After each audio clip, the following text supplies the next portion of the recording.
Hey, maman, te souviens-tu quand je me maquillais dans tes produits quand j'étais petite? Oh oui, que je m'en souviens.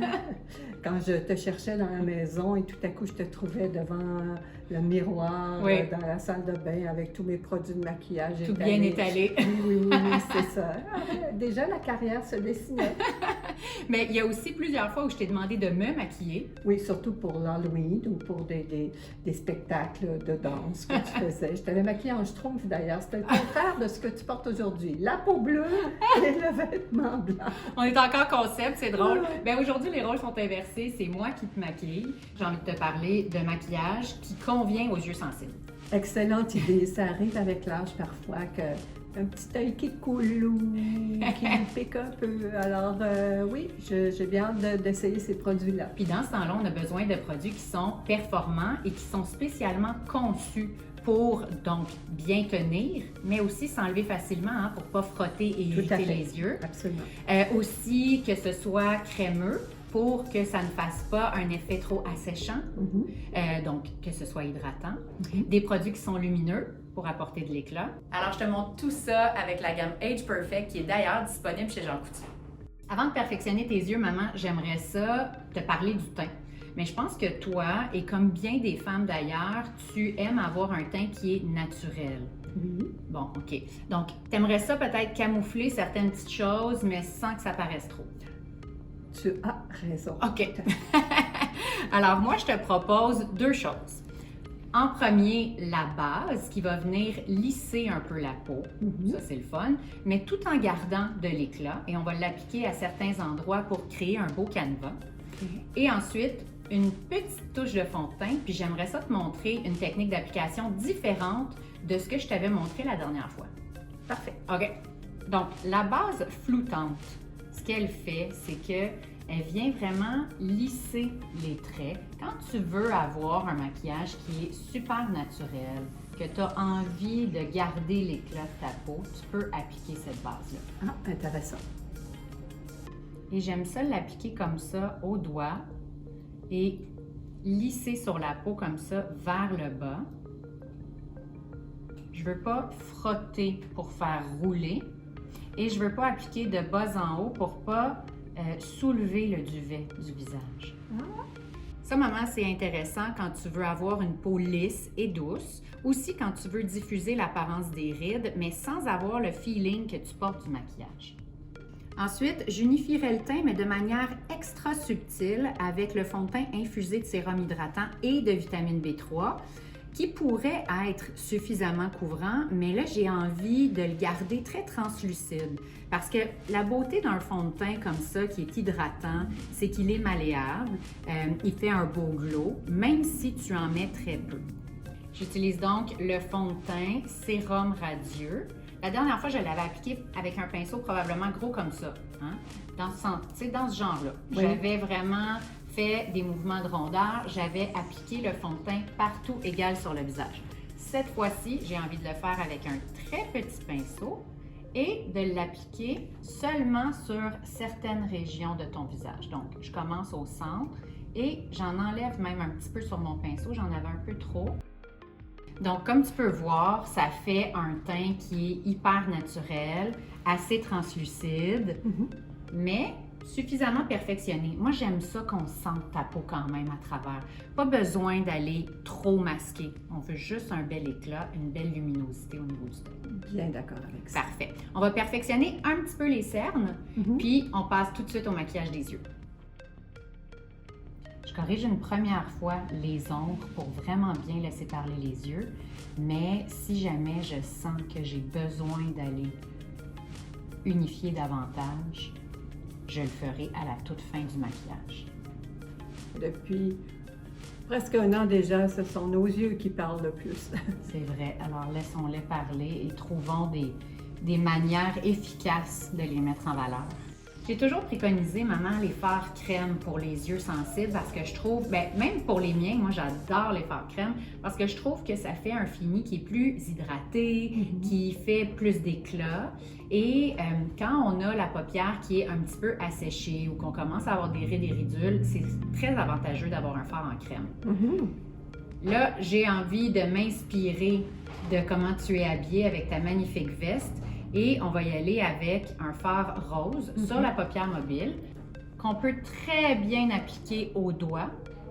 Donc, un fard rose lumineux sur l'ensemble de la paupière.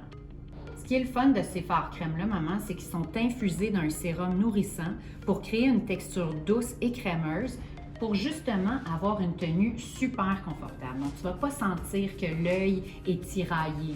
Je me sens très bien avec ce fard. Oui, mais à long terme aussi, pendant la journée, tu ne vas pas sentir l'œil qui est asséché. Alors, quand je me maquille, là, le matin, j'ai fait ça. Pendant un petit bout de temps après, j'ai l'œil qui pleure. Ce qui est avantageux, maman, d'un œil qui pleure avec un fard crème, c'est que l'eau perle sur la crème. Donc, ça ne va pas venir effacer ce qui est déjà là. Dans un sens, c'est pas super grave si jamais ton œil coule puis que tu viens l'éponger comme ça avec un Kleenex. Et bien entendu, si tu as l'œil sensible, au niveau de la technique d'application, assure-toi de ne pas presser trop fort quand tu appliques le fard sur ta paupière. C'est pour cette raison que je suis très douce en ce moment et que je tapote plus que je frotte. C'est comme un massage. C'est les pigments minéraux qui procurent une pigmentation de couleur instantanée, mais je trouve que ce n'est pas non plus trop franc. J'aime l'effet translucide que ça apporte.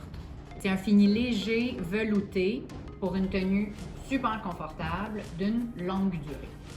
Ensuite, je vais définir l'œil avec un crayon brun, qui lui aussi est très facile d'application parce que c'est une formule qui est ultra crémeuse, donc il glisse bien, mais il s'enlève bien aussi.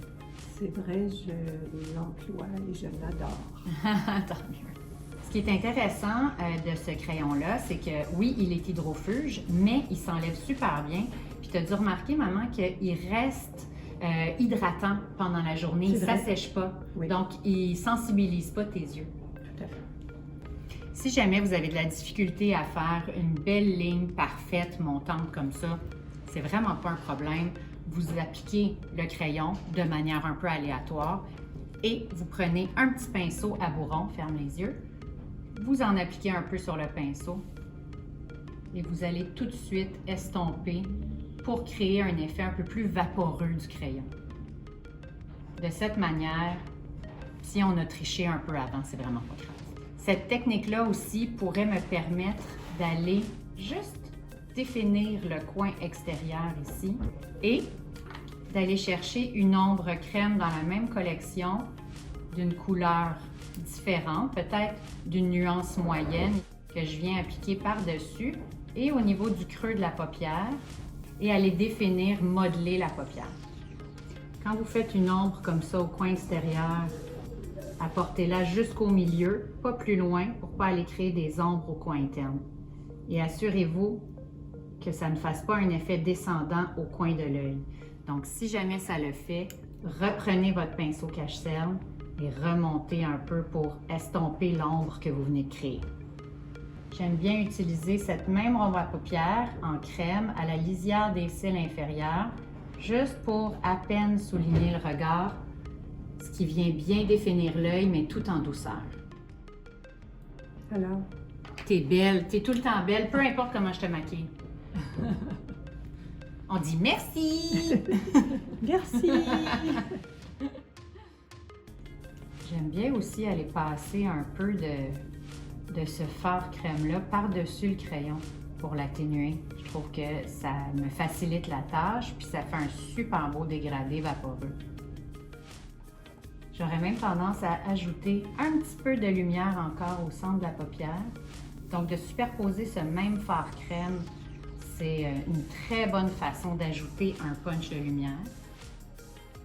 Étant donné, maman, que tes yeux ont des fois tendance à couler un petit peu, on vient de le voir, on se maquille, on éponge, tout ça, je te propose le mascara hydrofuge, mais qui s'enlève super bien. Parce que ça aussi, c'est important. Oui. On ne veut pas se battre avec l'étape du démaquillage puis sensibiliser nos yeux davantage. C'est un mascara qui fait des cils instantanément plus épais, plus volumisés. Puis c'est important de savoir qu'il s'enlève facilement avec de l'eau tiède pour aider à résister à la perte des cils. Il ne s'effrite pas non plus et il est infusé d'un sérum revitalisant et de l'huile de jojoba pour justement garder des cils en santé. J'avais envie de te donner vraiment un look super punch, alors j'ai appliqué beaucoup de mascara, mais tu aurais pu aussi en appliquer très peu, une fine couche. Là, moi, j'en ai appliqué 2. D'accord. Je suis contente qu'on ait découvert, ma mère et moi, des produits adaptés aux yeux sensibles. Et j'espère que vous avez tout autant appris dans cette vidéo.